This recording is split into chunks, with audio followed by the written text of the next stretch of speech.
are going to start a new chapter that is respiratory system। बच्चों इस chapter के अंदर आज हम कोशिश करेंगे इन टॉपिक्स को कवर करने की। पहले हम समझेंगे कि रेस्पिरेशन या फिर ब्रीदिंग ये क्या होता है, इन दोनों में क्या डिफरेंस है। रेस्पिरेटरी ऑर्गन्स की बात करेंगे और फिर देखेंगे कि टाइप्स ऑफ रेस्पिरेशन, रेस्पिरेशन कौन कौन से टाइप का होता है। उसके बाद अगर टाइम बचता है तो फिर ह्यूमन रेस्पिरेटरी सिस्टम को भी कवर करने की कोशिश करेंगे। देखिए बच्चों, रेस्पिरेशन का मतलब क्या है, सबसे पहले ना ब्रीदिंग को समझना जरूरी है। यूजुअली क्या होता है कि ब्रीदिंग और रेस्पिरेशन दोनों को सेम माना जाता है, ठीक है ना। एनसीईआरटी में भी एक लाइन बोली गई है जहां पे ब्रीदिंग को ही रेस्पिरेशन बोला गया, बट एग्जैक्टली देखा जाए तो ब्रीदिंग और रेस्पिरेशन में बहुत डिफरेंस है। ब्रीदिंग क्या होता है?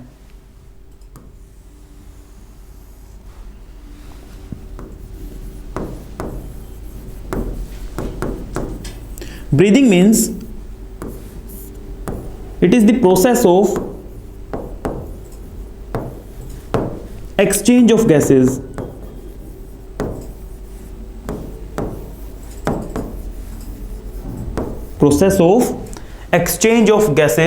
from the atmosphere, यानी कि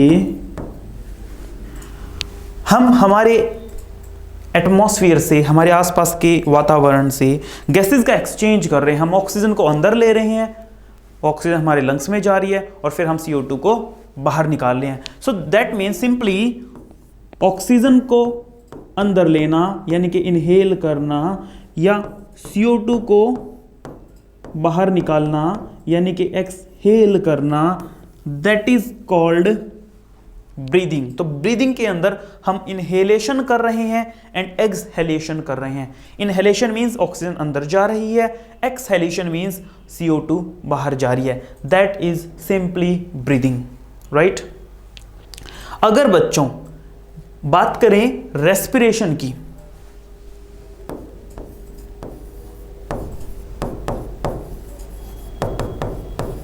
तो रेस्पिरेशन में हम बोलेंगे कि ब्रीदिंग के साथ साथ आपको एक चीज को और जोड़ देना है, that is oxidation of food.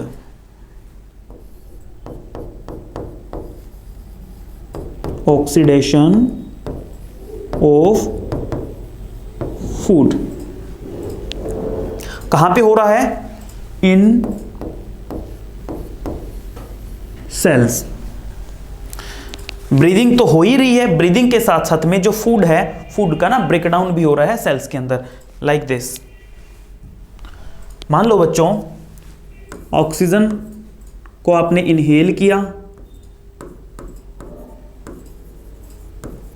उसके बाद में ये जो ऑक्सीजन है ये ब्लड के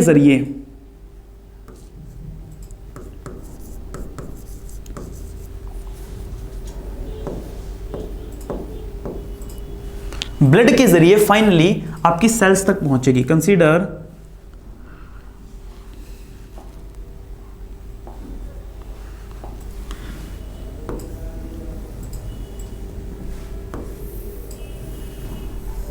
this is your cell. Cell के अंदर पहुंचने के बाद बच्चों ये ऑक्सीजन क्या करेगी? ऑक्सीजन सेल के अंदर पहुंच चुकी है, अब ये ऑक्सीजन फूड का ब्रेकडाउन करेगी, फूड का ब्रेकडाउन करेगी। ऑक्सीजन के प्रेजेंस में फूड का ब्रेकडाउन होगा, और बच्चों जब फूड का ब्रेकडाउन होगा तो फाइनली ATP बनाया जाएगा। और ATP you know, ATP is energy currency, adenosine triphosphate, जो कि आपकी पूरी बॉडी को चलाता है, एनर्जी करेंसी है बच्चों। और बच्चों जब ये प्रोसेस कंप्लीट हो जाएगा तो फाइनली वेस्ट के फॉर्म में क्या निकलेगा यहां से?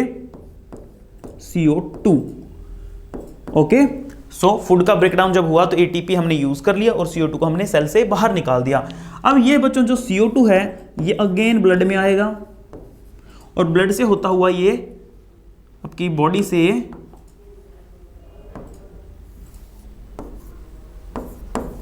क्या कर दिया जाएगा?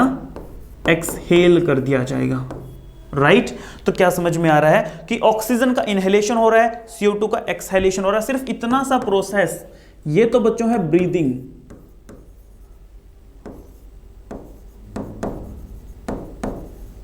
लेकिन अगर इस ब्रीदिंग के साथ साथ हम ये भी बात करें कि सेल्यूलर लेवल पे क्या हो रहा है कि ऑक्सीजन जो है सेल तक जाती है, सेल के अंदर जाकर के वो क्या करती है, वो फूड का ब्रेक डाउन करवाती है और क्या बनता है, एटीपी। उसके बाद CO2 रिलीज होता है, वो ब्लड में आता है और उसके बाद बॉडी से बाहर निकल जाता है। सो ये प्रोसेस, ये कैटाबॉलिक रिएक्शन अगर ऐड कर दी जाए, ये ब्रेकडाउन वाला प्रोसेस भी ऐड कर दिया जाए, तो बच्चों ये कंप्लीट जो प्रोसेस है, ये कंप्लीट प्रोसेस क्या कहलाएगा, रेस्पिरेशन।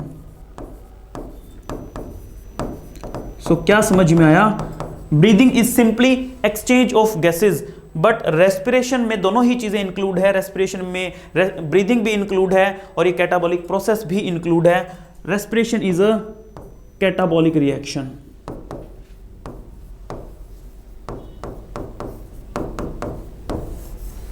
कैटाबॉलिक का मतलब क्या होता है बच्चों, देखो मेटाबॉलिज्म जो होता है, सबसे पहले ये समझना है कि मेटाबॉलिज्म का मतलब क्या है। मेटाबॉलिज्म का मतलब है हमारी सेल्स के अंदर जितनी भी रिएक्शंस हो रही है, इन सभी को बोलते हैं मेटाबॉलिक रिएक्शंस, और इस प्रोसीजर को बोलते हैं या इन रिएक्शंस को बोलते हैं metabolic reactions. Overall procedure is metabolism, right. Metabolism में बच्चों दो बातें हैं, one is anabolism, another is catabolism. Anabolism के अंदर कोई भी चीज बनती है, कोई सब्सटेंस जो है वो बनेगा, और कैटाबॉलिज्म में चीजें टूटती है, सब्सटेंसेस जो हैं वो टूटते हैं। तो यहां पे कैटाबॉलिज्म हो रहा है क्योंकि यहां पे फूड का ब्रेकडाउन हो रहा है। So catabolic reactions are breakdown reactions, जहां पे कॉम्प्लेक्स सब्सटेंसेस टूट के सिंपल सब्सटेंस बनाता है, राइट। ऑलराइट, हमें पहला फंडा क्लियर हो गया कि ब्रीदिंग और रेस्पिरेशन में क्या डिफरेंस होता है। Is it clear to everyone? अब आगे बढ़ते हैं बच्चों, बात करते हैं रेस्पिरेटरी ऑर्गन्स की। देखिए बच्चों, अलग अलग ऑर्गेनिजम्स के अंदर अलग अलग तरह के ना रेस्पिरेटरी ऑर्गन्स होते हैं। जैसे कि हमारे पास लंग्स हैं, ठीक है, तो लंग्स हमारे मेन रेस्पिरेटरी ऑर्गन्स है जो हमें हेल्प कर रहे हैं। तो सभी के पास लंग्स थोड़े ना होते हैं, तो हम देखने जा रहे हैं कि कौन कौन से रेस्पिरेटरी ऑर्गन्स होते हैं।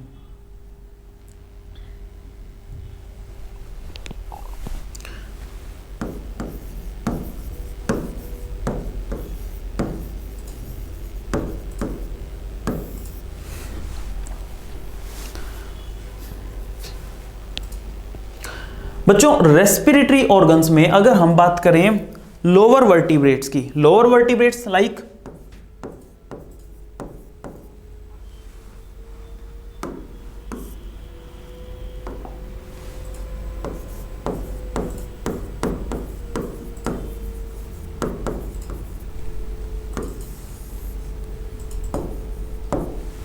फॉर एग्जाम्पल स्पॉन्जीज,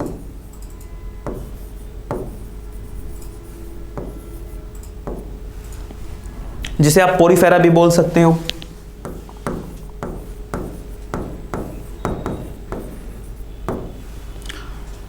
इसके अलावा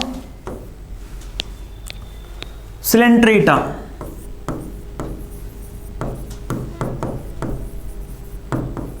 टीनोफोरा,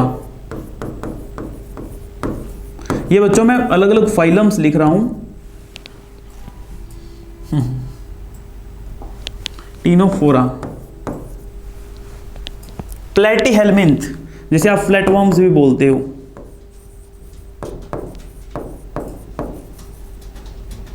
और प्लेटीहेलमिंथिस। इसके अलावा एस्केलमिंथिस। बच्चों ये जितने भी नाम मैंने लिखे हैं ना, ये अलग अलग एनिमल किंगडम के अंदर आने वाले अलग अलग फाइलम्स हैं, ठीक है ना। स्पंज में पोरीफेरा आ गया, सिलेंट्रेटा जिसमें आपकी जेलीफिश वगैरह आती है, और टीनोफोरा जिसमें बच्चों ऐसे ऑर्गेनिजम्स आते हैं जिनके अंदर से लाइट एमिट होती है, टीनोप्लेना। टीनोप्लेना आपके एनसीईआरटी के अंदर, या इसका डायग्राम देख लेना, प्लूरोब्रैकिया के नाम से भी एक ऑर्गेनिज्म मिलेगा। तो ये रात के टाइम पे लाइट एमिट करते हैं। खैर अभी मुझे इन एनिमल्स की डिटेल में नहीं जाना है, जस्ट आपको ये बताया कि कुछ फाइलम्स है जो एनिमल किंगडम के अंडर आते हैं। बहुत ही सिंपल ऑर्गेनिजम्स होते हैं बच्चों, और ये अपने स्किन नहीं बोलनी चाहिए, बॉडी सरफेस बोलना चाहिए, कि ये रेस्पिरेशन के लिए बॉडी सरफेस का इस्तेमाल करते हैं। All uses body surface. और रेस्पिरेशन का तरीका क्या है बच्चों, कोई पर्टिकुलर ऑर्गन इनके पास नहीं है, तो just by simple diffusion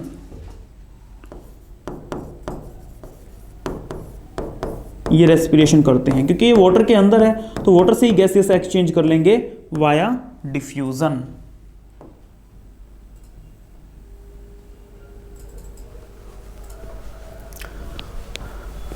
okay, और बात करते हैं बच्चों, अगर बात करें हम अर्थवर्म की,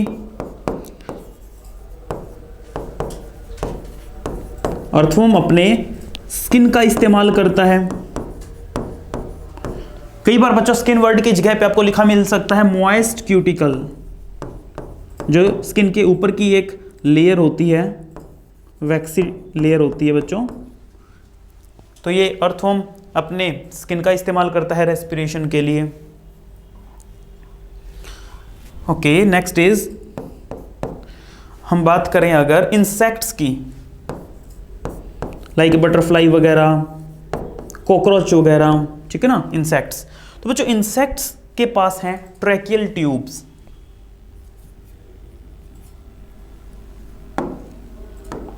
they have tracheal tubes.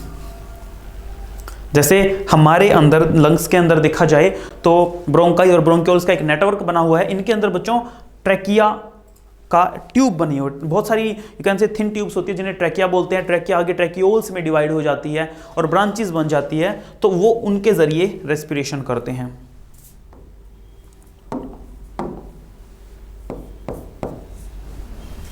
Then aquatic arthropoda and aquatic mollusca, दोनों ही एक्वेटिक है बच्चों, ये यूज करेंगे अपने गिल्स का, और थोड़े एडवांस भी हो चुके हैं तो एडवांस स्ट्रक्चर्स को ये यूज कर रहे हैं। They are using gills for respiration, ठीक है।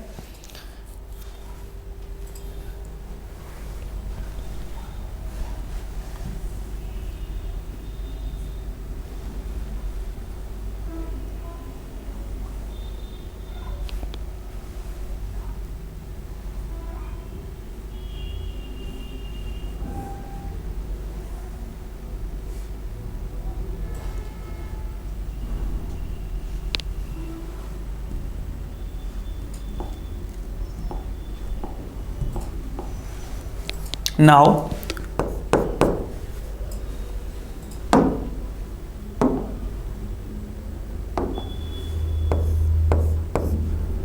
एक्वेटिक तो मैंने बता दिया आपको। कम टू टेरेस्ट्रियल,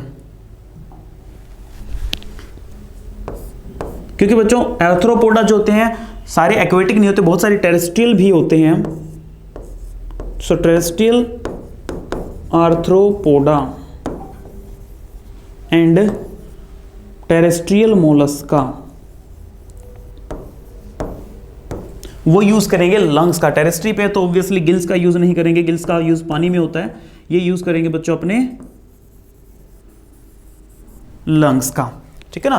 तो ये कुछ ऑर्गन्स आपको याद रखने हैं, बड़े इंपॉर्टेंट है, यहां से बहुत बार बच्चों क्वेश्चन पूछा जाता है। इसके अलावा स्कॉर्पियन का भी आपको ध्यान रखना है, क्योंकि थोड़ा सा हटके केस है स्कॉर्पियन, जो कि एक टेरेस्ट्रियल आर्थ्रोपोडा है, लेकिन वो लंग्स का यूज नहीं करता बच्चों। ये केस मैं अलग से लिख रहा हूं, scorpion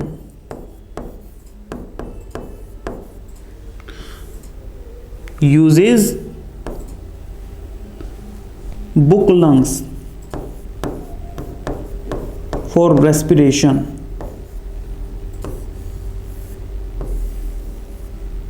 scorpion uses book lungs for respiration. Now what are book lungs? देखो बच्चों, बुक लंग्स को समझने के लिए सबसे पहले आपको यह पता होना चाहिए कि गिल्स क्या होते हैं। गिल्स जैसे कि फिश के अंदर भी गिल्स होते हैं, तो गिल्स क्या है कि बाहर की तरफ कुछ मेम्ब्रेन्स लगी हुई है, जब वो वाटर में होते हैं तो वाटर से एक्सचेंज कर रहे हैं, जो जस्ट फ्यू मेम्ब्रेन्स होती है गिल्स के अंदर। बट जस्ट इमेजिन कि वही मेम्ब्रेन्स बॉडी के अंदर प्रेजेंट हो, जैसे कि गिल्स के अंदर मेम्ब्रेन्स है, अगर सेम मेम्ब्रेन्स बॉडी के अंदर प्रेजेंट हो और वो मेम्ब्रेन्स बहुत सारी है, जैसे कि बुक्स के अंदर पेजेस होते हैं पतले पतले बहुत सारे, वैसे ही बुक्स के पेजेस के जैसे बहुत सारी मेम्ब्रेन्स लगी हुई है और बॉडी के अंदर प्रेजेंट है, तो उनको बोलेंगे बुक लंग्स। अगर ये बुक लंग्स बाहर की तरफ प्रेजेंट हो तो इनको बोलते हैं बुक गिल्स, बुक गिल्स। तो दोनों में क्या डिफरेंस है बच्चों? बुक लंग्स जो होते हैं अंदर की तरफ प्रेजेंट होते हैं और इनमें बहुत सारी मेम्ब्रेन होती है। बुक गिल्स में भी बहुत सारी मेम्ब्रेन है लेकिन ये बाहर की तरफ प्रेजेंट है, ठीक है ना, they are present inside, they are present outside. दोनों में डिफरेंस समझ में आया बच्चों? Is it clear? ठीक है। बुक लंग्स हमने देख लिया स्कॉर्पियन के अंदर होता है। बुक गिल्स, बुक गिल्स होते हैं बच्चों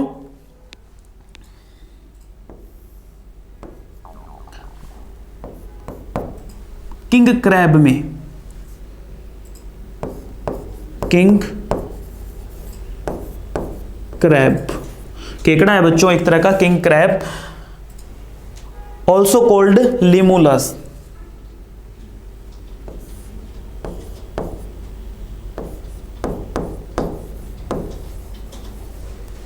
ठीक है ना, तो ये नाम याद रख लेना, बहुत बहुत ज्यादा इंपॉर्टेंट है, इसका स्क्रीनशॉट ले लीजिए एक बार।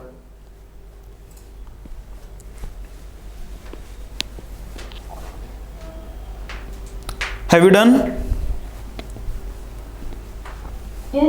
Okay, moving to next page. पीछे वाले पेज का स्क्रीनशॉट ले लिया था आपने? ठीक है बच्चों, स्क्रीनशॉट साथ के साथ में लेते रहा करो।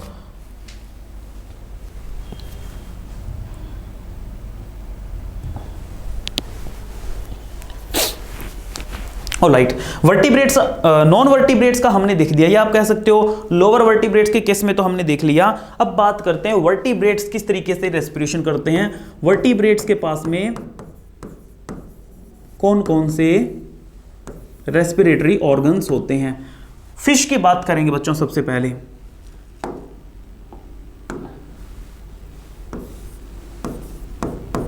एंड वी ऑल नोज कि फिश के अंदर रेस्पिरेटरी ऑर्गन्स क्या होते हैं? गिल्स। फिश के बाद जितने भी आएंगे लाइक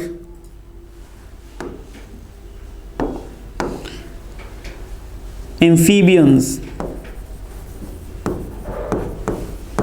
एम्फीबियंस में बच्चों यू नो फ्रॉग, मेंढक वगैरह आ गए, और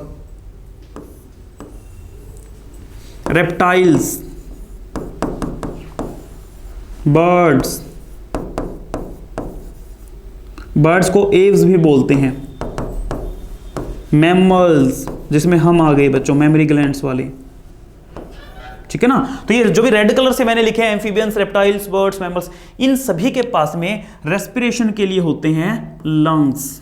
they all uses their lungs for respiration. बच्चों गिल्स, जो भी ऑर्गेनिज्म गिल्स का इस्तेमाल करते हैं तो गिल्स के जरिए रेस्पिरेशन करने को ना एक स्पेशल नाम दिया जाता है। गिल्स के जरिए रेस्पिरेशन करना कहलाता है ब्रैकियल रेस्पिरेशन।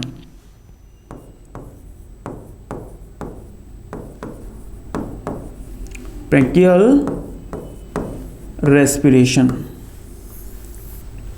जबकि लंग्स के जरिए रेस्पिरेशन करना, लंग्स को यूज करना as a main respiratory organ कहलाता है पल्मोनरी रेस्पिरेशन। बिकॉज बच्चों पल्मोन जो वर्ड होता है ना, पल्मोन वर्ड लंग्स के लिए यूज होता है, पल्मोनरी रेस्पिरेशन, ठीक है। अब यहां पे जो फ्रॉग का केस है, देखो रेप्टाइल्स का हमें समझ में आता है, रेप्टाइल्स में आपके सांप वगैरह आ जाएंगे, जो भी रेंग के चलते हैं, सांप, छिपकली वगैरह ये सब आ गए, इनके पास लंग्स होते हैं। बर्ड्स हो गए, मैमल्स, ये सब तो समझ आता है। फ्रॉग्स का केस थोड़ा सा यूनिक है, क्योंकि बच्चों फ्रॉग्स के अंदर कुछ बातें हैं, जैसे कि फ्रॉग को हम अलग पेज पे ले लेते हैं, पर इसका स्क्रीनशॉट मारना।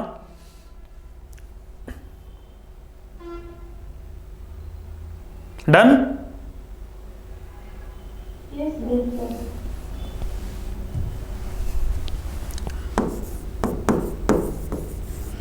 देखो भाई, फ्रॉग बच्चों जब लार्वा स्टेज पे होता है, फ्रॉग जब लार्वा स्टेज पे होता है बच्चों, इसका जो लार्वा वो पानी में रहता है, ठीक है ना, और इसके लार्वा को बोलते हैं टेडपोल। और उस टाइम पे इसके पास में गिल्स होते हैं, लार्वा के पास में, टेडपोल्स के पास में क्या होते हैं? गिल्स। तो ये अपने गिल्स का यूज करता है रेस्पिरेशन के लिए। इसके अलावा बच्चों ये अपनी स्किन का भी इस्तेमाल कर सकता है रेस्पिरेशन के लिए। नेक्स्ट, जब अडल्ट स्टेज में आ जाएगा,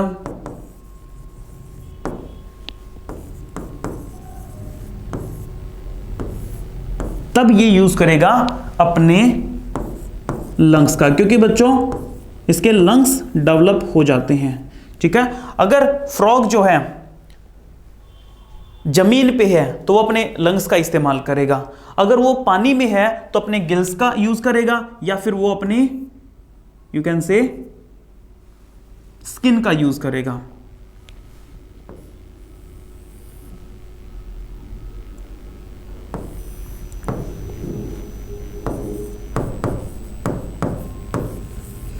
गिल्स का और स्किन का यूज कब कर रहा है? जब वो कहां प्रेजेंट है? In the water.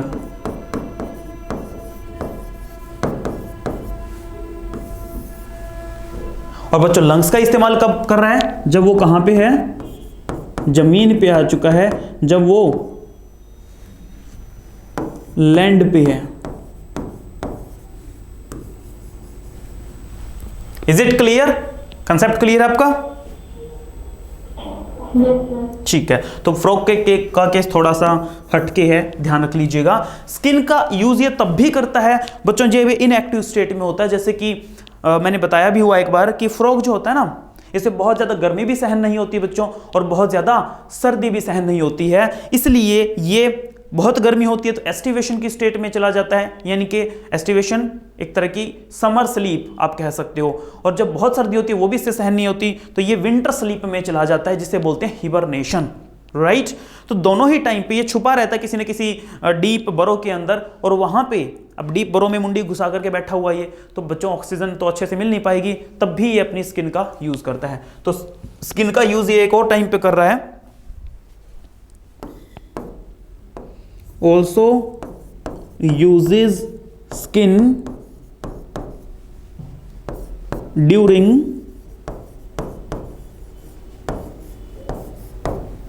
winter sleep and summer sleep।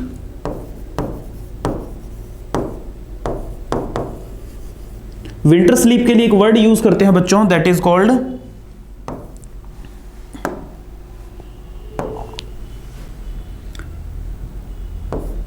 Hibernation, और समर स्लीप को बोलते हैं एस्टिवेशन।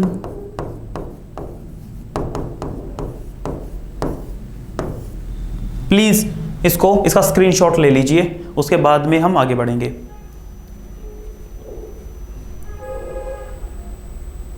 डन? चलिए जी, हमने अलग अलग तरह के रेस्पिरेटरी ऑर्गन्स देख लिए।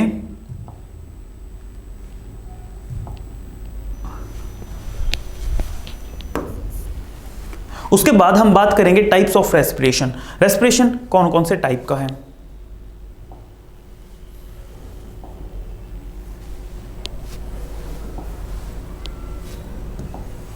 बच्चों दो तरह के रेस्पिरेशन की बात करेंगे। वन इज एरोबिक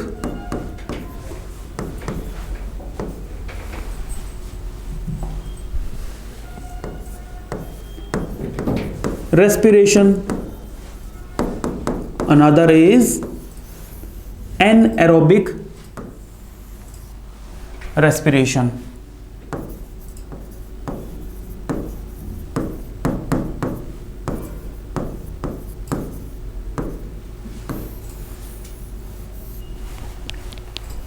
जब बच्चों हमारी सेल्स के पास या कोई भी ऑर्गेनिज्म है अबंडेंट ऑफ ऑक्सीजन प्रेजेंट हो और ऑक्सीजन की प्रेजेंस में रेस्पिरेशन हो रहा है तो उसे बोलेंगे aerobic respiration. So it takes place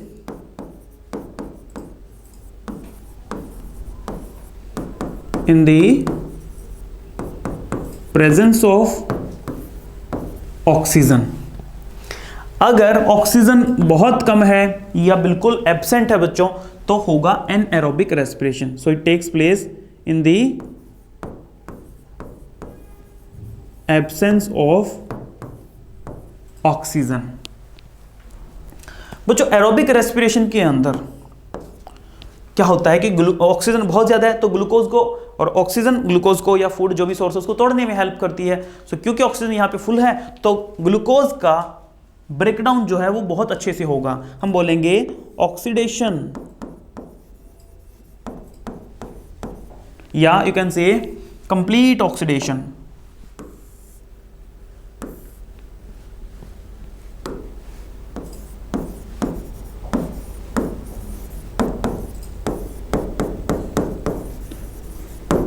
complete oxidation of glucose. और अगर बच्चों ग्लूकोज कंप्लीटली ब्रेक डाउन हो रहा है तो ऑब्वियस सी बात है उसके अंदर जितनी भी एनर्जी छुपी हुई थी हमने सारी की सारी एनर्जी निकाल ली होगी, बहुत ज्यादा अमाउंट में एनर्जी प्रोड्यूस होगी। So high amount of energy will be produced. कितनी एनर्जी बच्चों? एक ग्लूकोज मॉलिक्यूल जो है उससे अराउंड 38 एटीपी जो है वो मिल जाएंगे, ठीक है ना। But on the other hand बात करें हम एनारोबिक रेस्पिरेशन की, बच्चों यहां पे क्योंकि ऑक्सीजन ही कम है तो ग्लूकोज अच्छे से टूट नहीं पाएगी। हम बोलेंगे ग्लूकोज का क्या हो रहा है? Glucose is undergoing partial oxidation of glucose. अगर बच्चों ग्लूकोज अच्छे से टूटेगी ही नहीं तो सिंपल सी बात है कि एनर्जी भी कम प्रोड्यूस होगी। यहां पे बहुत ज्यादा एनर्जी प्रोड्यूस हो रही थी लेकिन यहां पे very few amount of energy is produced, right. और बच्चों कितनी एनर्जी प्रोड्यूस होगी? एरोबिक के केस में एक ग्लूकोज मॉलिक्यूल से 38 एटीपी प्रोड्यूस हो रहे थे, यहां पे एक ग्लूकोज मॉलिक्यूल से मुश्किल से 2 एटीपी के आसपास बनेंगे, ठीक है ना। तो आप यहां से डिफरेंस देख सकते हो कितना ज्यादा डिफरेंस है। यहां पे बच्चों जब ग्लूकोज का ब्रेकडाउन होगा, ऑक्सीजन बहुत ज्यादा है, ऑक्सीजन के प्रेजेंस में हो रहा है तो बनेगा CO2 बाहर निकलेगा, वाटर बाहर निकलेगा और बच्चों ATP तो है ही, ठीक है ना। तो ATP का प्रोडक्शन हो रहा है। बट इसके केस में अब डिपेंड करता है एनारोबिक रेस्पिरेशन है ना किस में हो रहा है। जैसे कि अगर हम बात करें फंगस में, फॉर एग्जांपल यीस्ट की अगर बात करें, यीस्ट के अंदर बच्चों जब ग्लूकोज का ब्रेकडाउन होता है ना तो अल्कोहल प्रोड्यूस होता है। यीस्ट क्या प्रोड्यूस करता है?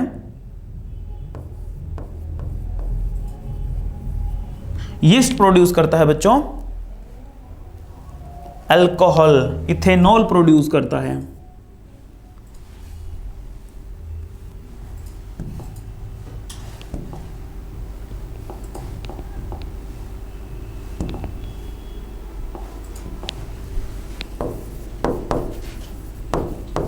और उसके साथ में CO2 भी निकलती है, ठीक है ना। और इसीलिए बच्चों यीस्ट को हम अल्कोहल इंडस्ट्री में भी इस्तेमाल करते हैं कि जब हमने एक ग्लूकोज का सॉल्यूशन बनाया हुआ है, जब ग्लूकोज के सॉल्यूशन में हम यीस्ट डालेंगे तो इथेनॉल, इथेनॉल क्या है? शराब को बोलते हैं, वो प्रोड्यूस होती है। CO2 जो होगी वो बच्चों बाहर निकल जाएगी इस टाइप से, ठीक है ना। अगर एनारोबिक रेस्पिरेशन हमारी बॉडी में हो रहा है, क्योंकि हमारी बॉडी में हमारी मसल सेल्स के अंदर भी बच्चों एनारोबिक रेस्पिरेशन होता है। मान लीजिए कि आप सीवियर एक्सरसाइज कर रहे हैं, तो जब तक आपकी मसल्स के पास ऑक्सीजन है तब तक तो एरोबिक रेस्पिरेशन चलता रहेगा, लेकिन जब आपकी मसल्स में ऑक्सीजन की कमी हो जाएगी तब बच्चों एरोबिक रेस्पिरेशन नहीं, वहां पे होगा एनएरोबिक रेस्पिरेशन, ठीक है। और तब आपकी मसल्स के अंदर, और मैं कौन से मसल की बात कर रहा हूं, I am talking about skeletal muscles.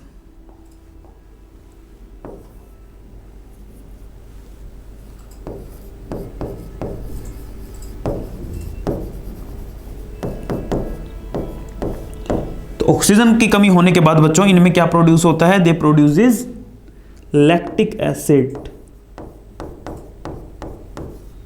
और इसी लैक्टिक एसिड के कारण बच्चों आपको थकान महसूस होती है, आपको फैटिगनेस महसूस होती है। Is it clear? Concept clear हुआ बच्चा एरोबिक और एनारोबिक का? यस और no? Okay, take a screenshot quickly.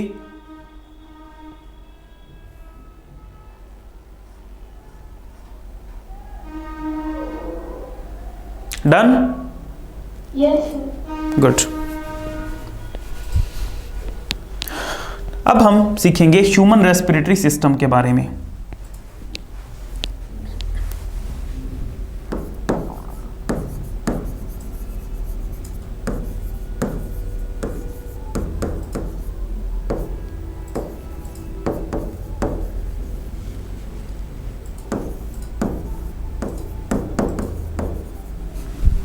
Human respiratory system की जो शुरुआत है वो कहां से हो रही है बच्चों?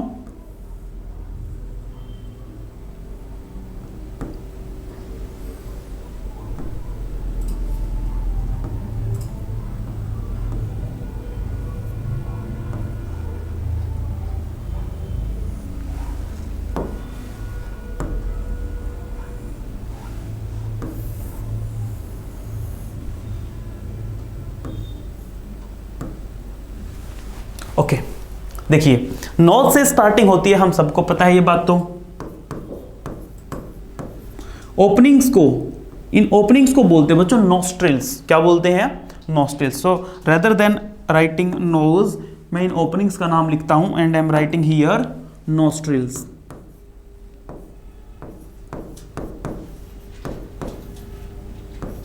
दीज आर नॉस्ट्रिल्स, ठीक है।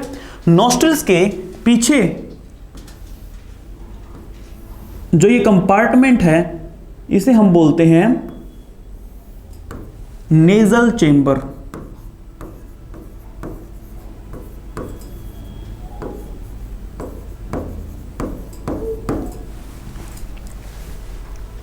बच्चों यहां पे ये माउथ रीजन हो गया, यहां पे टंग वगैरह है, और ये जो ऊपर वाला पोर्शन है इसे बोलते हैं पैलेट। क्या बोलते हैं? पैलेट। सो ऊपर की तरफ नेजल चेंबर है, और ये जो पैलेट है, पैलेट से बच्चों यहां पे पीछे की तरफ एक स्ट्रक्चर मिलेगा आपको ऐसे करके।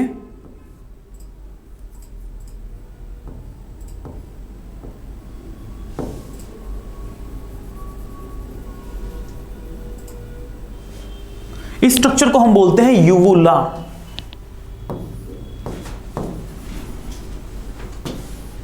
बच्चों जब भी आप खाना खाते हो ना तो ये यूवुला ऊपर की तरफ उठ जाता है और इस नेजल चेंबर को ना ढक देता है ताकि कोई भी चीज ऊपर की तरफ न जाए।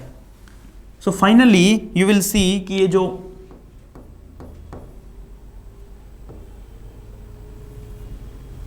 नेजल चेंबर है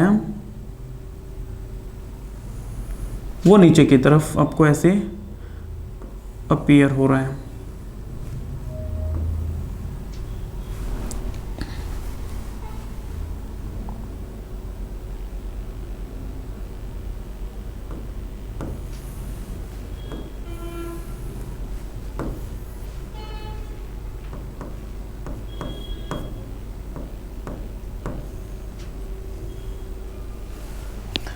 यहां पे बच्चों आप दो ओपनिंग्स देख सकते हैं। पहली जो ओपनिंग है आगे की तरफ ये बच्चों विंड पाइप है, ठीक है ना, ये वाली, दिस वन, ओके। और जो बैक साइड वाली ये है बच्चों फूड पाइप।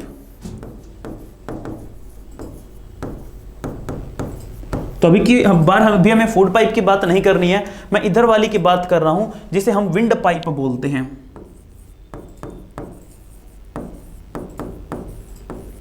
तो आगे वाली क्या है बच्चों, दिस इज विंड पाइप।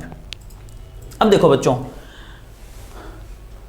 जब हम नीचे की तरफ मूव ऑन कर रहे हैं तो एक पार्ट आता है, ये वाला पार्ट। अब ये वाला पार्ट जो है, ये जहां पे मैंने ऐसे डॉट लगाया है, ये पार्ट,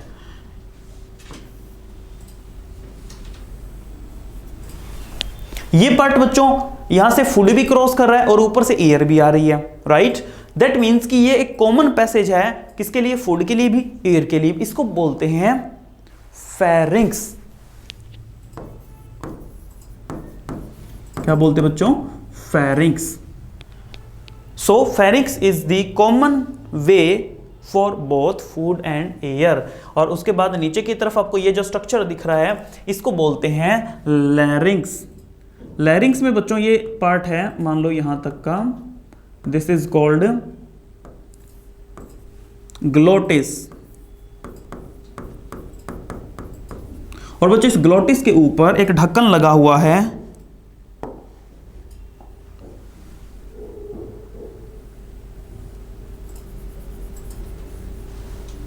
एक कवरिंग है जिसे बोलते हैं एपी। एपी मतलब ऊपर, एपीग्लोटिस। तो ग्लोटिस के ऊपर है, इसीलिए इसको क्या बोलते हैं, एपीग्लोटिस। आई डोंट नो, मैंने येलो कलर यूज किया, आपको विजिबल है कि नहीं। मैं थोड़ा सा इसको डार्क कर देता हूं।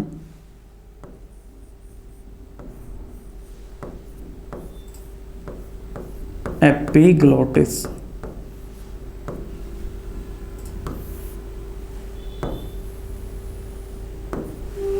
बच्चों एपिग्लोटिस क्या करता है, जब आप फूड को इनगल्फ कर रहे हो ना, तो ऐसा हो सकता है कि आपका फूड जो है ना विंड पाइप में चला जाए। अगर सांस की नली में फूड चला गया ना तो दिक्कत हो जाएगी। तो जैसे ही फूड यहां पे आएगा बच्चों, ये ढक्कन जो है ना बंद हो जाता है और फूड जो है, फूड आगे वाली ट्यूब में चला जाता है, इसमें फूड पाइप में चला जाता है, ईसोफेगस के अंदर फूड चला जाता है, राइट। सो एपिग्लोटिस क्या कर रहा है, ये फूड को यहां पे ना एंटर करने से रोकता है। It prevent the entry of food into, कहां पे, विंड पाइप।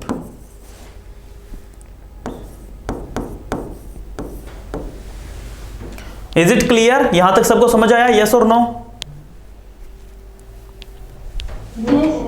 चलिए जी आगे बढ़ते हैं बच्चों। एपिग्लोटिस एंड ग्लोटिस, इसको हम इकट्ठा बोलते हैं larynx. Together we call it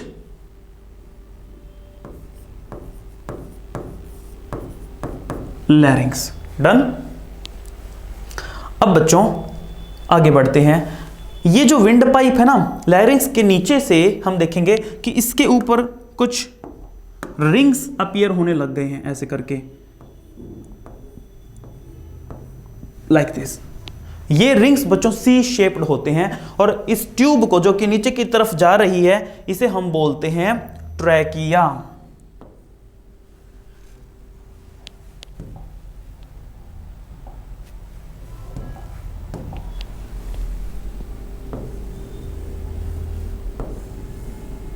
trachea.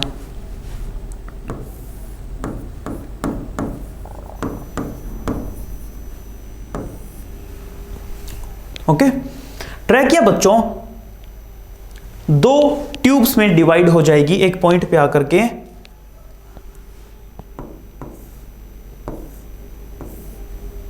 Like this. और बच्चों ये जो रिंग्स मैंने बनाए थे, ये रिंग्स अभी भी प्रेजेंट है यहां पे।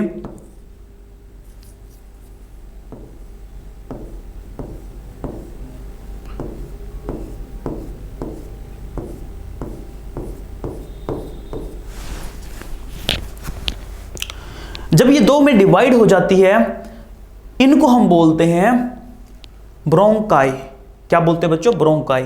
एक को बोल देंगे you can say left bronchi, एक को बोल देंगे right bronchi. Left bronchi and right bronchi. So these are, I am just simply writing bronchi. ठीक है, उधर वाली लेफ्ट है, मेरी साइड वाली राइट है। बच्चों ब्रोंकाई एंटर करती है लंग्स के अंदर। अब जिस पॉइंट पे ये डिवाइड हुई है, देखो मैंने बोला ना ये दो में डिवाइड हो गई है, इसके अगर पैरेलल आप रीढ़ की हड्डी को देखोगे तो यहां पे आपको दिखेगा इसके पैरेलल 5th वर्टिब्रा। तो हम बोलते हैं कि जो ट्रैकिया है वो कहां पे डिवाइड हुई है, it divides at 5th vertebra. ये इंपॉर्टेंट पॉइंट है बच्चों, ध्यान रखना है। अब ये लंग्स में एंटर करेंगे तो मुझे लंग्स बनाने हैं यहां पे।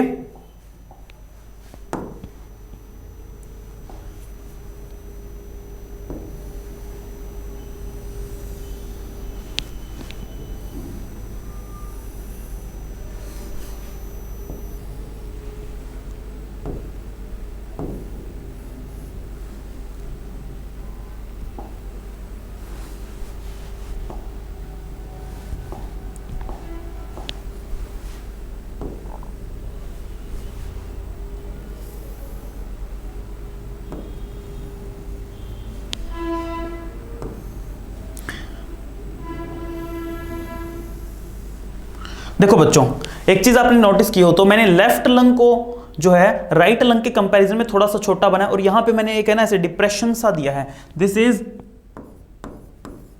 Left lung, this is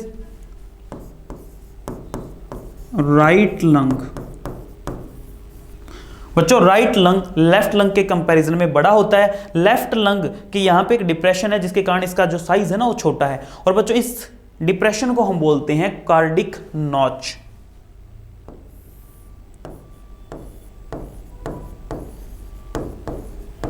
cardiac notch बच्चों, कार्डियो वर्ड है ना हार्ट के लिए यूज होता है, और यहां पे ये डिप्रेशन इसलिए था कि यहां पे हार्ट प्रेजेंट हो। आपने सुना होगा कि हार्ट जो होता है वो लेफ्ट साइड में प्रेजेंट होता है, बट बच्चों ऐसा नहीं कि वो बिल्कुल ही लेफ्ट में हो, वो स्लाइटली लेफ्ट साइड में टिल्टेड होता है। तो मान लो कि यहां पे हार्ट प्रेजेंट है,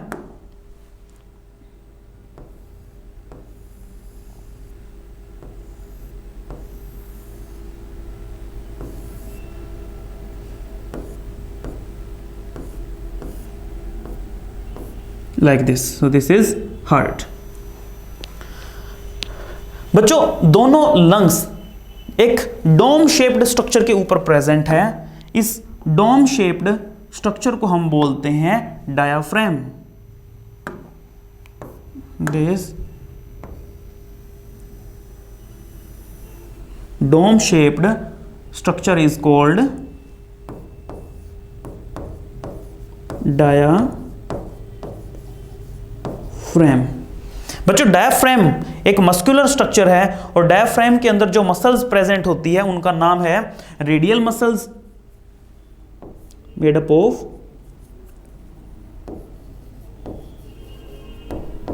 रेडियल मसल्स और फ्रेनिक मसल्स। ताकि डायफ्राम बच्चों कॉन्ट्रैक्शन कर सके, रिलैक्सेशन कर सके, तो यहां पे मसल्स है रेडियल मसल्स और यू कैन से phrenic muscles. Is it clear? यहां तक आपको समझ आ गया?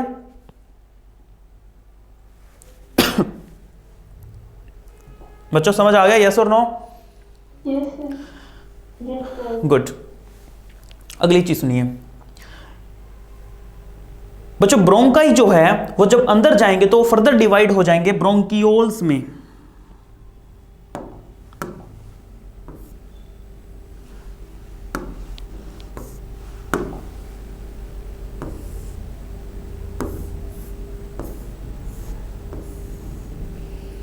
और ब्रोंक्यूल्स फर्दर डिवाइड हो जाएंगे, और जो लास्ट स्ट्रक्चर बनेगा उसको हम बोलते हैं alveoli.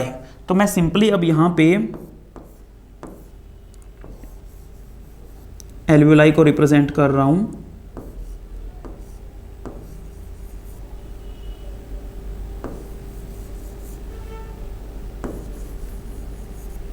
like this, okay? These structures are alveoli।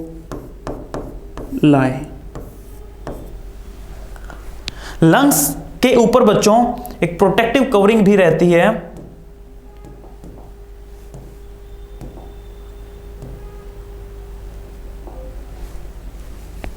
सो यहां पे एक और लेयर हम बनाते हैं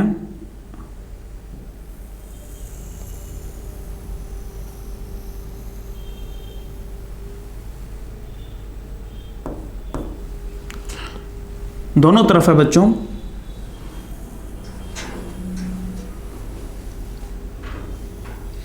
इस प्रोटेक्टिव कवरिंग को हम बोलते हैं प्लूरल मेम्ब्रेन।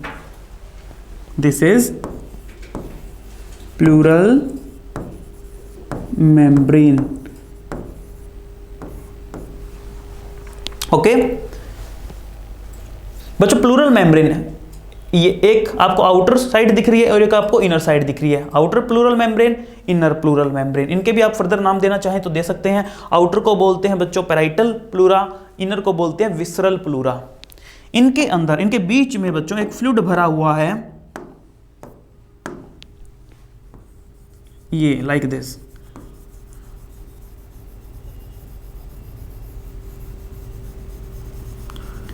इस फ्लूइड को बोलते हैं प्लूरल फ्लूइड।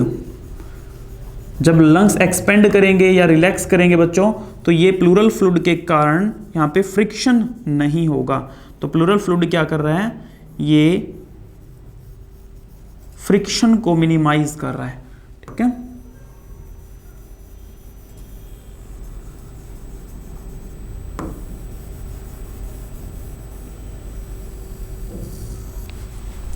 दिस इज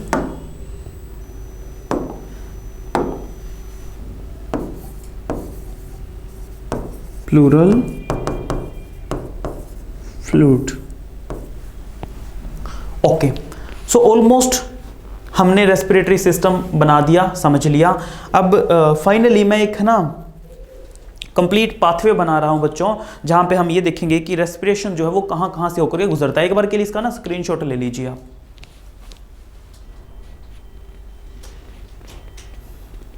हो गया बच्चों? ओके, अब देखिए, सबसे पहले नॉस्ट्रिल से आपने एयर को इनहेल किया। नॉस्ट्रिल के बाद किसका नंबर आया? नेजल चेंबर का।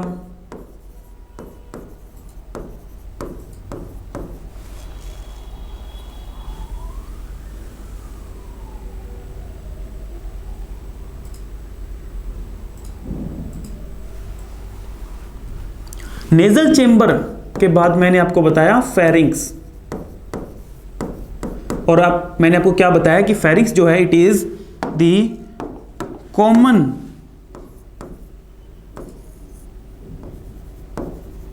वे for both food as well as air. दोनों ही चीजें बच्चों यहां से पास ऑन करती है। फेरिंक्स के बाद एयर कहां पे गई है? नेक्स्ट था लैरिंक्स।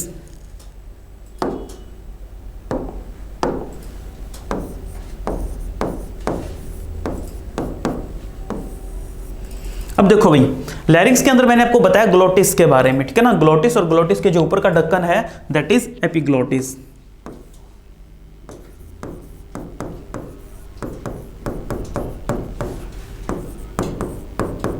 ग्लोटिस बच्चों, जो ये ग्लोटिस है ना, ये बड़ा काम का है, क्योंकि ग्लोटिस के अंदर कुछ यू कैन से इलास्टिन मेम्ब्रेन के स्ट्रक्चर प्रेजेंट होते हैं।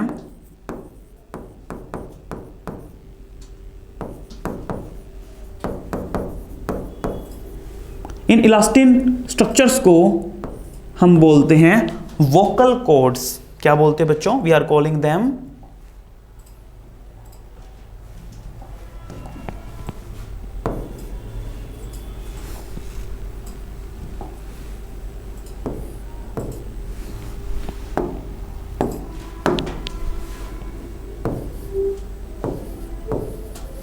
Vocal cords. और बच्चों वोकल कॉर्ड्स क्या करेंगे? जब आप एक्सहेल करोगे तो वोकल कॉर्ड्स के अंदर ना वाइब्रेशन होगी, और उस वाइब्रेशन के कारण साउंड जनरेट होती है। वोकल कॉर्ड के अंदर जब आप एक्सहेल करोगे तो वाइब्रेशन होगी और साउंड प्रोड्यूस होती है।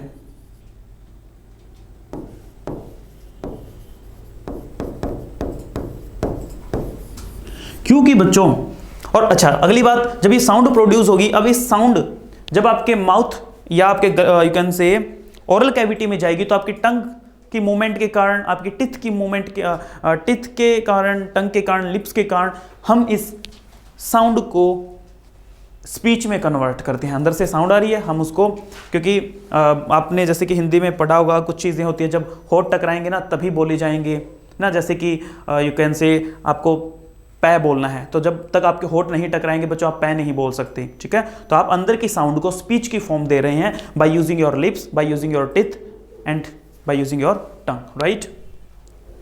क्योंकि लैरिंग्स के कारण ऐसा हो पा रहा है। लैरिंग्स के अंदर क्या प्रेजेंट है? लैरिंग्स के अंदर बच्चों ग्लोटिस वाले पोर्शन में वोकल कॉर्ड्स प्रेजेंट है जो आपके स्पीच फॉर्मेशन में हेल्प करें, इसीलिए लैरिंग्स को हम बोलते हैं साउंड बॉक्स।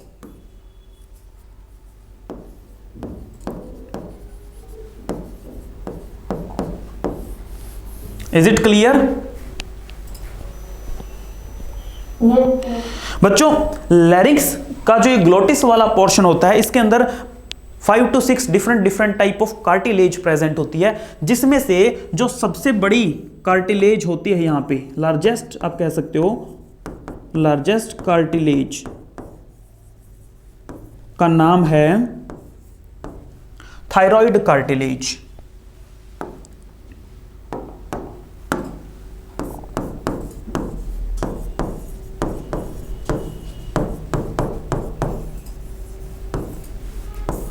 बच्चों थायराइड कार्टिलेज जो होती है मेल के अंदर थोड़ी सी बड़ी होती है as compare to female, larger in male. देखिए जैसे कि आप मेल का यहां पे नेक वाला पोर्शन देखोगे तो यहां पे आपको है ना थोड़ा सा बल्जी पोर्शन दिखेगा, दैट इज थायराइड कार्टिलेज, उभरी हुई है, ठीक है ना। सो इस बल्जी पोर्शन को, थायराइड कार्टिलेज की इस बल्जी पोर्शन को हम बोलते हैं एडम्स एप्पल। क्या बोलते हैं बच्चों? We are calling it Adam's apple, ठीक है। सो लैरिंग्स तक हमने समझ लिया, अब नेक्स्ट पार्ट पे चलते हैं। उसके बाद में ट्रैकिया, और मैंने आपको क्या बताया कि ट्रैकिया के पास में क्या है? सी शेप्ड रिंग्स, और ये रिंग्स बच्चों कार्टिलेज के बने हुए हैं। सो मैं एम राइटिंग कार्टिलेज रिंग्स, ठीक है। ट्रैकिया के बाद में ये रिंग्स बच्चों आगे भी होते हैं, ऐसा नहीं कि सिर्फ ट्रैकिया पे होते हैं, ट्रैकिया के बाद में ब्रोंकाई पे भी होते हैं, ब्रोंकियोल पे भी होते हैं। तो देखिए ट्रैकिया आगे डिवाइड होगी किसमें? It divides into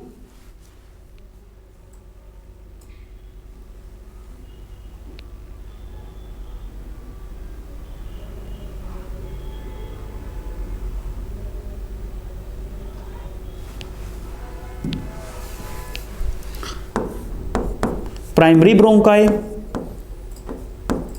primary bronchi, primary divide होगी बच्चों सेकेंडरी ब्रोंकाई में, मतलब जैसे ट्री ब्रांचेस होती है वैसे आगे से आगे डिवाइड होती जा रही है। सो सेकेंडरी डिवाइड होगी बच्चों टर्शरी ब्रोंकाई में। टर्शरी ब्रोंकाई के बाद में उसके बाद एक नया स्ट्रक्चर आएगा जिसे आप बोलते हो ब्रोंकियोल्स। अब ब्रोंकियोल्स में भी बच्चों जो शुरू में ब्रोंकियोल्स होते हैं उन्हें बोलेंगे इनिशियल, और बाद वालों को बोलेंगे टर्मिनल ब्रोंकियोल्स।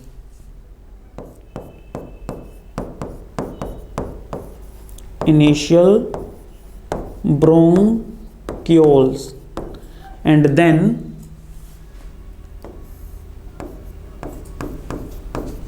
Terminal bronchioles. और उसके बाद में बच्चों एक बैग लाइक स्ट्रक्चर आएगा, सैक लाइक स्ट्रक्चर आएगा, that will be called alveoli.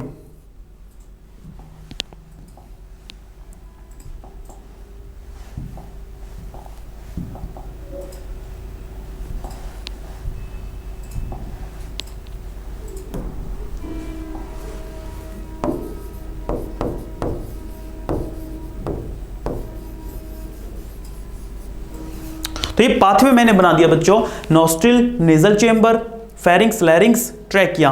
अब ट्रैकिया के बाद primary bronchi, secondary and tertiary bronchi, initial bronchioles, terminal bronchioles and the last part जहां पे बच्चों गैसियस एक्सचेंज होता है। एल्विलाई में क्या होता है? It is the site of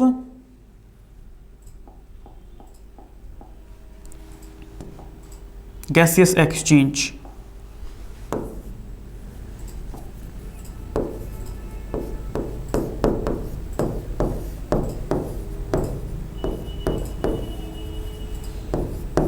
alveoli के अंदर आते ही बच्चों ऑक्सीजन ब्लड में चली जाएगी और ब्लड के अंदर जो